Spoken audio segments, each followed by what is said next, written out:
Cheers, welcome back at Healthy Morning. हम बात करेंगे अब म्यूजिक थेरेपी पे, क्योंकि ये है बेस्ट 5 का सेगमेंट। और जैसा कि मैंने आपको बताया था कि हमारे पास मौजूद होंगे एक म्यूजिक थेरेपिस्ट। अरे ये चीज़ क्या होती है ये भी मालूम करेंगे उनसे सबसे पहले। लेकिन पोल का जो हमारा सवाल है उसका जवाब मुझे ज़रूर चाहिए। और हमारे पोल का सवाल है कि क्या सजना संवरना सिर्फ ख़वातीन का हक है, और हम इस पे बात कर रहे हैं। और अब हम आपको इंट्रोड्यूस कराएंगे मिस्टर सुहेल खान से, जो कि हैं म्यूजिक थेरेपिस्ट। अस्सलाम वालेकुम, कैसे हैं आप? अल्लाह का शुक्र, ठीक ठाक। ठीक-ठाक। सर बड़ी कंफ्यूजन है जब से मैंने सुना है ये बड़ी कंफ्यूजन है ये म्यूजिक थेरेपी। सबसे पहले तो मुझे बताइए कि म्यूजिक थेरेपी क्या चीज़ है? म्यूजिक थेरेपी जैसे ऑल्टरनेटिव थेरेपीज हम यूज़ करते हैं, speech therapy, occupational therapy, aroma therapy और बहुत सारी थेरेपीज हैं इस वक्त। तो इसी तरह से म्यूजिक थेरेपी भी है। तो परमानेंट इलाज है? सिम्पटोमेटिक रिलीफ है? सिम्पटोमेटिक रिलीफ भी है और इन सम इंस्टेंसेस परमानेंट भी है। अच्छा, बिल्कुल। ठीक है। तो music therapy is a specialized and structured use of music to facilitate a positive change in a person who is experiencing any difficulty in any area of you can say in any disorder or any area of clinical medicine as well. अच्छा sir, सबसे पहले तो बताइए concept कहाँ से आया, ये कहाँ प्रैक्टिस हो रहा है, आपने कहाँ सीखा? जी, कॉन्सेप्ट तो ये पोस्ट वर्ल्ड वॉर 1940 में पहली इसकी डिग्री, वर्ल्ड वॉर 2 के बाद जो है वो वेटरन्स हॉस्पिटल्स में वहाँ कम्युनिटी म्यूजिशियंस ने उनकी हीलिंग के लिए कुछ म्यूजिकल बैंड्स उन्होंने बनाए और वो उन्होंने प्ले करना शुरू किया यूरोप वगैरह में। अच्छा। उसके बाद इस पे बाकायदा रिसर्च शुरू हुई और 1942 में इसकी पहली डिग्री मिशिगन स्टेट यूनिवर्सिटी ने जो है वो अनाउंस की, और उसके बाद से अब तक ये एक ग्रोइंग प्रोफेशन है। और अब पाकिस्तान से अगर हम बाहर देखें तो हर हॉस्पिटल में, कम्युनिटी सेंटर में, स्पेशल स्कूल्स में, नॉर्मल स्कूल्स में आपको हर जगह म्यूजिक थेरेपिस्ट मिलेंगे। म्यूजिक थेरेपिस्ट है। सर आपने कहाँ से सीखा? मैंने अपना CMT किया from University of London and then I came back to Pakistan and again move to USA। और वहाँ से मैंने फिर BMGIM which stands for Bonnie method of guided imagery and music, तो उसका एडवांस लेवल मैंने USA से किया। अच्छा सर, ये करने के लिए क्या म्यूजिक सेंस होना जरूरी है? ऑफ कोर्स यस, आपको एक प्रोफेशनल म्यूजिशियन म्यूजिशियन होना जरूरी है। आपको एक नहीं कई इंस्ट्रूमेंट्स प्ले करने आने चाहिए, और फिर उसके बाद थोड़ी सी साइकोलॉजी की इंफॉर्मेशन हो, प्लस फिर इस हमारे कोर्सेज में बाकायदा साइकोलॉजी, चाइल्ड साइकोलॉजी और एबनॉर्मल साइकोलॉजी पढ़ाई जाती है। अच्छा सर, मुझे एक बात बताइए, क्या what push you to be this? बचपन से एक तो म्यूजिक का शौक होगा आपको बचपन से बहुत ज्यादा? बचपन से ही समझ लें। बिल्कुल। हाँ, मुझे पता था। असल में मेरे एक अंकल अब तो काफ़ी ज़ईफ़ हो गए हैं, वो भी यूज़ टू प्ले वायलिन, और वो बहुत अच्छे वायलिनिस्ट हैं और ईस्टर्न क्लासिकल में उन्होंने बहुत काम किया, तो उनको देख के थोड़ा सा शौक हुआ था। And then I started getting you know lessons from friends, और वो मैंने कुछ सीखा थोड़ा बहुत। और फिर उसके बाद जब थोड़ा सा प्रोफेशनल लाइफ में आया तो काफ़ी इंस्ट्रूमेंट्स प्ले करने सीखे। फिर थोड़ा सा मैं एजुकेशन साइड पे आया, तो एजुकेशन में जब मैंने म्यूजिक यूज़ किया तो वहाँ मुझे उसका बहुत फ़ायदा नजर आया। एजुकेशन में आपने म्यूजिक कैसे, मतलब क्या यूज़ किया आपने? मैं म्यूजिक चला के मैथ्स करते थे, म्यूजिक चला के पढ़ते थे? बिल्कुल, जिस तरह से नॉर्मल स्कूल्स के अंदर म्यूजिक होता है तो उसी तरह से, तो वो वहाँ से मुझे ये समझ में आया कि ये बहुत ज़्यादा काम करता है। एंड देन आई रियलाइज्ड, अपने कोर्सेज फाइंड किए and then I went abroad and I did my studies from there. Okay, अच्छा अब मुझे बताइए कि you are a music therapist now, तो अब आप किस तरह कम्युनिटी को सर्व करते हैं? कोई इंस्टीट्यूट है आपका, कोई जगह है, या फिर आप डिफरेंट स्कूल से लिंक्ड है, क्या किस तरह का प्रोसीजर है? मेरा एक ख्वाब है, अभी फिलहाल मैंने एक अपना क्लिनिक छोटा सा बनाया हुआ है, नॉर्थ नाज़िमाबाद में है। ठीक है। और उसके अलावा मेरा एक ख्वाब है कि एक बहुत अच्छे तौर पे मैं एक थेराप्यूटिक आर्ट सेंटर बनाऊं, जिसमें हम सारी चीज़ों को, सारे प्रॉब्लम्स को, ख़ास तौर पे एबनॉर्मलिटी को, मेंटल डिसऑर्डर्स को, फिजिकल डिसऑर्डर्स को हम वहाँ पे एड्रेस कर सकें, including all other therapies as well. Sir ये एक बात मुझे बताइए, ये डिसऑर्डर्स अच्छा किस किस तरह की चीज़ को ट्रीट कर सकती है music therapy? All neuromuscular disorders, जिसमें ऑटिज्म, डिसलेक्सिया, MR, आपका डाउन सिंड्रोम, मतलब उसमें जो भी आपका डिसऑर्डर है उसमें बच्चों के लेवल से नहीं, आप अडल्ट्स तक हम करते हैं। इसके अलावा हम स्ट्रेस, एंजाइटी, डिप्रेशन, इसके ऊपर बहुत ज़्यादा काम है। अभी जो मैंने यूएसए से कोर्स किया है वो इसी से रिलेटेड है, म्यूजिक एज अ साइकोथेरेपी। तो वो भी हम यूज़ करते हैं। तो डिफरेंट टेक्निक्स हैं और हमारा क्लाइंट जो है आपको हर जगह मिलेगा। एक नॉर्मल इंसान भी म्यूजिक थेरेपी यूज़ कर सकता है।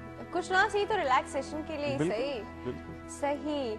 अच्छा सर मुझे बताइए कि ये म्यूजिक थेरेपी क्या होती है? आप क्या इन अ सेंस के उसको सीडीज दे देते हैं कि जब तुम्हें ये सिम्टम हो तो तुम ये सीडी सुनो, और जब तुम्हें ये सिम्टम हो तो ये इस प्रोसीजर जो है ना, इसमें बात करते हैं। हमारे पास कॉल मौजूद है जी, कॉल के बाद इससे बात करते हैं जी। अस्सलाम वालेकुम। अस्सलाम वालेकुम जी यूसुफ साहब, गुड हेल्दी मॉर्निंग। बेटा इतना अजीब और गरीब और इतना अच्छा टॉपिक आपने लिया है कि इस पे बहुत बात की जा सकती है। थोड़ा सा आज वक्त लूंगा मैं। ले। पहले तो मैं जो आपके थेरेपिस्ट साहब बैठे हैं इनसे ये पूछूंगा कि उन्मूमन इंसान जो है कुदरती तौर पर बाथरूम में गुनगुनाता है, तो ये क्या वजह है? ये थेरेपी का क्या हिस्सा है? ये थेरेपी वर्क करती है या क्या है? दूसरा चीज ये है क्या थेरेपिस्ट म्यूजिक से थेरेपी करते हैं, तो क्या इसमें भी मेडिसिन की तरह या एलोपैथिक या होम्योपैथिक की तरह कफ सिरप अलग है और एंटीबायोटिक अलग है और दूसरी चीजें अलग है? अच्छा, दूसरा ये कि सांस से ही डेफिनेशन है मेडिसिन की मुख्तलिफ या राग से है? और दूसरा आजकल जो बेहंगम किस्म के म्यूजिक आते हैं उसमें क्या म्यूजिक थेरेपी है? हाँ, जगाने का काम करती है। हाँ जी, thank you so much Yusuf साहब। बाथरूम वाला सवाल तो I know, because I think वहाँ इंसान अकेला होता है, उसको ये नहीं होता कि कोई उसे सुन रहा है, तो he has a lot of confidence. दूसरा एको कर रही होती है बाथरूम में आवाज, तो वो उसको अच्छा लग रहा होता है कि उसको अपनी आवाज भी वापस अच्छे तरीके से सुनाई दे रही है। तो मल्टीपल फैक्टर होता है बाथरूम में गुनगुनाने। और इन्होंने यूसुफ साहब ने जो सवालात किए हैं उन्होंने निचोड़ दिया है म्यूजिक थेरेपी को। हम यही सब पूछने वाले थे, क्या टैबलेट है आपका, क्या सिरप है, क्या सपोजिटरी क्या है? म्यूजिक थेरेपी असल में रिलेटेड टू ब्रेन। अगर मैं थोड़ा सा आपको पहले म्यूजिक को डिफाइन अगर हम करें तो music is sounds, different frequencies of sound. और सेकंड इसकी हम अगर डेफिनेशन में जाएं तो artistic form of auditory communication is called music. ठीक है, तो उसमें अब म्यूजिक अगर एक हम नॉर्मल अगर हम डेवलपमेंट या प्रोसेस की बात करें कि ब्रेन में किस तरह से म्यूजिक प्रोसेस होता है, तो एक नॉर्मल इंसान का ब्रेन जो है जब हम कोई भी काम कर रहे होते हैं तो उसका एक सिंगल पार्ट काम करता है। जैसे हम कुछ लिख रहे हैं तो एक पार्ट उसका काम कर रहा है और हम लिख रहे हैं, हम कुछ पढ़ रहे हैं या कंप्यूटर वर्क कर रहे हैं या कोई भी प्ले है, एनी एक्टिविटी, तो single part of brain works. But it is researched और इसकी फाइंडिंग्स आपको पूरी दुनिया में हर जगह मिलेंगी कि when you are involved in any music activity your brain works in its entirety, पूरा ब्रेन काम करता है। सही, अच्छा, बिल्कुल research, left hemisphere, right hemisphere complete. क्योंकि देखें म्यूजिक को अगर हम ब्रेक करें, स्प्लिट करें। अच्छा, एक बात मुझे बताइए जी, कुछ लोगों का लेफ्ट हेमिस्फीयर प्रोमिनेंट होता है, कुछ का राइट होता है, ठीक है? जो लेफ्टी होते हैं उनका राइट होता है, राइट होता है। तो जो लेफ्टी होते हैं, क्योंकि म्यूजिक कहते हैं ज्यादा परसीव आपके राइट हेमिस्फीयर में होता है, राइट? बिल्कुल। तो जो लेफ्टीज होते हैं उनका इंटरेस्ट म्यूजिक की तरफ ज्यादा होता है? नहीं, ये जरूरी नहीं है। ठीक है, बेसिक चीजें जो रिदम की हैं वो आपके राइट हेमिस्फीयर में होती हैं, लेकिन कॉम्प्लेक्स म्यूजिक आपके पूरे ब्रेन को एक्टिवेट करता है, कंप्लीट लेफ्ट हेमिस्फीयर को और राइट हेमिस्फीयर को। इस पे रिसर्च हुई है बाकायदा। और अगर आप देखें वेस्टर्न क्लासिकल की तरफ चले जाएं, बीथोवन, मोजार्ट और बाख, अगर इनकी आप सिम्फनीज को ले लें तो वो इतना उनमें काम हुआ हुआ, इतना लेयर्ड वो म्यूजिक होता है, इतना लेयर्ड होता है कि वो प्रोसेस होते होते आपका पूरा दिमाग काम करना शुरू करता है। और ये एक रिसर्च है इसके ऊपर, डेप्थ में जाते समझते समझते पूरा ब्रेन एक्टिवेट हो जाता पूरा है। ब्रेन अब हम इनसे पूछेंगे मटेरियल्स एंड मेथड्स जिस तरह ये पढ़ाते हैं, तो सर वो क्या है, क्या तरीका है इलाज? जिस तरह वही सर ने पूछा था, कोई गोली है, कैप्सूल है, क्या है? असल में डिफरेंट प्रोसीजर्स हैं, डिफरेंट मेथडोलॉजीज हैं जो कि हम यूज़ कर सकते हैं म्यूज़िक थेरेपी में। पहली चीज़ है जो जिसमें मैंने भी स्पेशलाइज किया है, इम्प्रोवाइजेशनल म्यूज़िक थेरेपी। उसमें हम डिफरेंट म्यूजिकल इंस्ट्रूमेंट्स यूज़ करते हैं सेशंस में अपने क्लाइंट्स के साथ, और उसमें फिर डिफरेंट एक्टिविटीज़ आ जाती हैं जिसमें रिदमिक एक्टिविटीज़ होती हैं, कुछ सॉन्ग राइटिंग एक्टिविटीज़ होती हैं जिनके थ्रू हम एड्रेस करते हैं। और दूसरा तरीका है गाइडेड इमेजरी एंड म्यूज़िक। इसके अलावा ऑडियो इंटीग्रेशन थेरेपी भी एक होती है जिसमें हम बाइनॉरल बीट्स यूज़ करते हैं। बाइनॉरल बीट्स जो हैं वो अरे नहीं ऊपर से टू डिफरेंट फ्रीक्वेंसीज होती हैं। अच्छा। एक ही म्यूजिक को हम दो डिफरेंट फ्रीक्वेंसीज से रिकॉर्ड करते हैं और उसका फिर जिस तरह से हम मतलब एक आपने हाई टोन में कर लिया, पियानो जो लोग बजाते हैं उनको समझ में आ रही होगी। बिल्कुल। क्या आप वो 10-10 के स्लॉट छोड़ के जिस तरह आप लोग बजाते हैं, पहले वाले में ज्यादा हाई टोन निकलती है, फिर दूसरे वाले में मिडिल, फिर वाले में बहुत श्रिल। लेकिन हम जो ये रिकॉर्ड करते हैं ये उन दोनों नोट्स के दरमियान की जो फ्रीक्वेंसी होती है उसमें रिकॉर्ड करते हैं, जो पियानो में नहीं होती। वो पियानो में नहीं मिलेगी आपको। तो वो बहुत स्पेशल रिकॉर्डेड बाइनॉरल बीट्स होती हैं। उसमें हमें फायदा ये होता है कि हम उससे ब्रेन कंट्रोल कर सकते हैं, बहुत सारी ट्यूनिंग कर सकते हैं। ओके। तो उसमें जैसे डिस्लेक्सिया के अंदर आपका बच्चों में जो है वो इम्बैलेंस होता है लेफ्ट एंड राइट हेमिस्फीयर में, तो उसमें हम ये करते हैं कि उनके राइट ईयर में थोड़ा सा वॉल्यूम हाई रखते हैं और लेफ्ट में थोड़ा सा कम, और वो बाइनॉरल बीट्स चलाते हैं, तो उससे उनका लेफ्ट हेमिस्फीयर एक्टिवेट होता है। और मैं अपनी वर्कशॉप्स में भी टीचर्स को और सबको यही कहता हूँ कि उस बच्चे के कोशिश ये करें कि आप राइट ईयर में ज्यादा बात करें, सीधी तरफ उसको बिठाएं अपने के, उसका राइट ईयर आपके सामने हो ताकि उसका लेफ्ट हेमिस्फीयर एक्टिवेट हो और वो सारी कॉग्निटिव डेवलपमेंट आपकी लेफ्ट हेमिस्फीयर में। तो इस तरह से हम बहुत सारी टेक्निक्स हैं। फिर गाइडेड इमेजरी के थ्रू हम स्ट्रेस, एंजाइटी और spiritual awareness, music is spiritual as well. सब एजुकेशन भी उसके थ्रू होती है? बिल्कुल। एजुकेशन में अभी तो फिलहाल हमारे यहाँ पे ये है कि सिर्फ हम पोएम्स, राइम्स यूज कर रहे हैं, लेकिन मैंने एक प्रोग्राम पूरा डेवलप किया है इसके ऊपर, a multi dimensional approach to music in education. उसमें हम किस तरह से बच्चों के स्किल किस तरह डेवलप कर सकते हैं थ्रू म्यूजिक, वो एक पूरा प्रोग्राम है। सही। अच्छा सर, हमारे पास एक कॉल मौजूद है, अटेंड करते हैं। अस्सलाम वालेकुम। हाय अल्लाह, कॉल ड्रॉप हो गई। अच्छा, यहाँ हम थोड़ी सी बात करते हैं कि हमारे आपको पता है सोसाइटी में बहुत डिप्रेशन, टेंशन है, तो डिप्रेशन और टेंशन परमानेंट तो खैर शायद नहीं क्योर हो रही होगी, लेकिन टेम्परेरी आपको रिलीज जरूर मिल जाएगा जब आपको वो डिप्रेशन का अटैक आएगा या आप टेंशन के ये परमानेंट रिलीफ मिल सकता है। Very nice. अभी पूछते हैं कैसे मिल सकता है, कॉल के बाद जी कॉल अटेंड करते हैं। अस्सलाम वालेकुम। वालेकुम अस्सलाम। हाँ जी, गुड मॉर्निंग। कौन बात कर रहा है?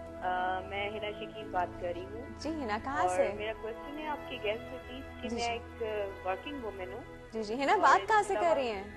मैं गुलिस्तान जोहर। अच्छा, कराची से बात कर रही हैं। अच्छा जी, ठीक है। आप वर्किंग वुमेन हैं?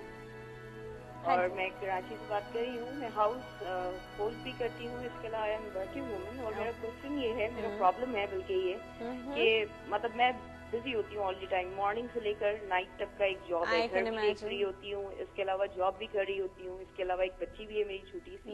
मेरे साथ प्रॉब्लम ये है कि मैं भूल जाती हूँ, काम करते करते मैं भूल जाती हूँ, फ्रिज के पास जाती हूँ तो भूल जाती हूँ कि मुझे क्या करना है। ठीक है, वो ओवरबर्डन। हाँ, सोल्यूशन भी है आपके पास जो साहब बैठे हुए। ऑर्गेनाइजेशनल स्किल्स जो है वो कैसे शार्प हो, है ना? हाँ बिल्कुल। ठीक है, हम बात कर रहे हैं। ठीक है, thank you so much. Thank you so much. हाँ जी, शॉर्ट टर्म मेमोरी जिसको हम कहते हैं, फॉरगेटफुलनेस। हाँ, तो ये कोई इतना बड़ा प्रॉब्लम नहीं है और शॉर्ट टर्म के लिए बहुत सारी टेक्निक्स हैं जिसको हम इम्प्रोवाइजेशनल म्यूजिक थेरेपी में यूज करते हैं।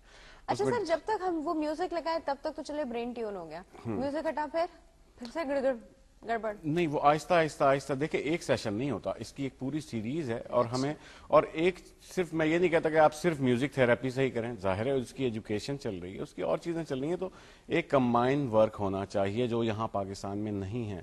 हम एक दूसरे से यहाँ कोई कोऑर्डिनेट नहीं कर रहा, सब अपने अपने टांगे खींचने में लोगों के लगे। एक नॉर्मल ब्रेन को ले लें, आप एक आम इंसान को 4 मैसेज एक वक्त में देंगे तो वो कहेगा कि मैं क्या करूं, ठीक है। तो अब हम एक एबनॉर्मल ब्रेन के साथ 4 मुख्तलिफ लोग लगे हुए हैं, 4 डिफरेंट डायरेक्शंस में काम कर रहे हैं, कोई आरडीआई पे कर रहा है, कोई स्पीच पे कर रहा है, कोई कॉग्निटिव पे कर रहा है, वो बच्चा नहीं कर पाता, वर्स्ट हो जाती है कंडीशन।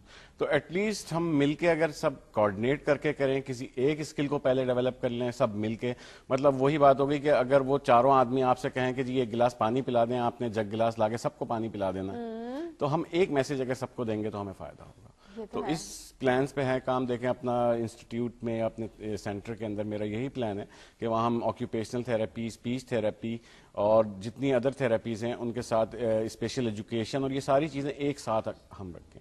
इसके अलावा दूसरे डिसऑर्डर्स ले लें या आप स्ट्रेस, एंजाइटी, डिप्रेशन को ले लें, उनके लिए अलग सेशंस हैं, तो बहुत सारी चीज़ें डेवलप हो सकती हैं।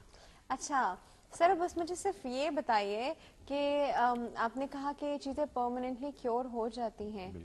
परमानेंटली क्योर मतलब जब तक नेक्स्ट सिचुएशन नहीं आती तब तक नहीं। For instance if you are talking about stress and tension, आपने उसके स्ट्रेस और टेंशन का रीजन तो वही है ना? you know that person can anyway have a fit again, you know. फिर क्या वो बार बार ये थेरेपी लेता है? नहीं, उसको हम देखें जो गाइडेड इमेजरी BMGIM जो Bonnie method of guided imagery in music है, उसमें होता यह है कि हम पहले तो उसको असेस करते हैं, पूरा असेसमेंट होती है। असेसमेंट के बाद हम प्लान करते हैं सेशंस, हमारे पास डिफरेंट डेवलप टेप्ड हैं, तकरीबन 38 प्रोग्राम्स हैं जो कि हम यूज करते हैं डिफरेंट सिचुएशंस के लिए। उसमें हम कुछ नहीं करते। देखें जैसे आप साइकोथेरेपिस्ट के पास जाते हैं तो साइकोथेरेपिस्ट आपको सजेस्ट कर रहा होता है कि ये कर लें, ऐसा हो जाएगा, यूं कर लें, लेकिन हम उसको सजेस्ट नहीं करते। हम उसको वो म्यूजिक को डीप रिलैक्स्ड स्टेट में सुनाते हैं और वो अपने अंदर खुद चेंजेस फील करता है, वो अपने डिसीजंस खुद ले सकता है फिर हमारा क्लाइंट। अच्छा, और वो उस सिचुएशन से खुद निकल दिमाग में घुस जाते हैं, मतलब आप लोग बगैर कांटों के, जी, छुरी कांटे के बगैर जी दिमाग में घुस जाते हैं, तो which इस is तरह very से nice. वो जो है वो परमानेंट समझ लेंगे फिर वो इलाज था। यहाँ तक कि मेरी जो जिस ट्यूटर थी इंडियाना में, USA में, तो उन्होंने मुझे एक स्टोरी सुनाई कि उनके पास एक औरत आई और उसने कहा कि मैं इस सेशन के बाद मैं सुसाइड कर लूंगी, ये मेरा लास्ट सेशन है। मुझे बहुत लोगों ने कहा कि मैं तुम्हारे पास चली जाऊं, मैं इसलिए आपके पास आई हूं और ये this is the last session, उसके बाद मैंने सुसाइड करनी है। इतनी वो अपनी जिंदगी से आजिज थी। और मजे की बात यह है कि वो 2 घंटे के बाद वो गई है और खुश होकर गई है और उसने कहा कि यार ये मैं क्या कर रही थी, जिंदगी तो बहुत हसीन चीज है। ओहो, तो this is through I think we music, all need at least one therapy on this. This is with the music. This is और वो really खुद awesome. म्यूजिक देखें, अब हम कोई भी म्यूजिक सुनते हैं, सैड भी कर देता है म्यूजिक, म्यूजिक हैप्पी भी Lyrics कर देखे ना देता उसके है। ऐसे होते हैं कि बस पता नहीं हम इंसान विदाउट कहीं और ही चला लिरिक्स जाता विदाउट लिरिक्स यूज करते हैं ज्यादातर चीजें। वो म्यूजिक का अपनी पावर्स होती हैं, म्यूजिक का अपना एक सेंस होता है। आप किसी भी म्यूजिक को सुन के बता सकते हैं कि ये सैड म्यूजिक है, हैप्पी म्यूजिक है, वो या तो इसमें हाँ, एक्साइटमेंट है या definitely, क्या है। exactly. तो इसी तरह से वो आपके मूड पे असर करता है और फिर जो आपकी ब्रेन वेव्स वेव्स को उसके अकॉर्डिंग ट्यून कर देता है। हाय देखिए कितने क्लेवर है, क्या क्या तरीके निकालिए जी इलाज के। सर टाइम बिल्कुल खत्म हो गया। Thank you so much for coming, Thank you, बहुत Abby. बहुत Thank you शुक्रिया for आपके आने inviting का, me. बहुत मजा आया। इनफैक्ट बहुत अच्छा लगा कि वो एक ऐसी चीज भी है कि बगैर सुई काटे और गोली और सब चीजों के हम ठीक भी हो सकते हैं। वेरी नाइस व्यूअर्स, आज के प्रोग्राम का वक्त बिल्कुल खत्म हो गया। हम जो हमारा पोल का सवाल था जी, इसका जवाब हम आपको कल देंगे। कल वाले का जवाब हमने आपको पहले ही दे दिया था। अब मैं आपको ये बताऊं कि आप हमें ईमेल कर सकते हैं healthymorning@health-tv.tv और आप हमारा जो फेसबुक पे पेज है www.facebook.com/healthtv.tv, इसको जाके लाइक कीजिए और इसकी वॉल पे भी आप हमसे कम्युनिकेट कर सकते हैं। और हम कल फिर हाजिर होंगे आपकी खिदमत में और बहुत ज्यादा इन्फॉर्मेशन के साथ और अच्छी नॉलेज के साथ। आप देखते रहिएगा, हमारा प्रोग्राम देखते रहिएगा, हमारे प्रोग्राम के बाद आप हेल्थ टीवी देखते रहिएगा और अपना बहुत ज्यादा ख्याल रखिएगा। अल्लाह हाफिज।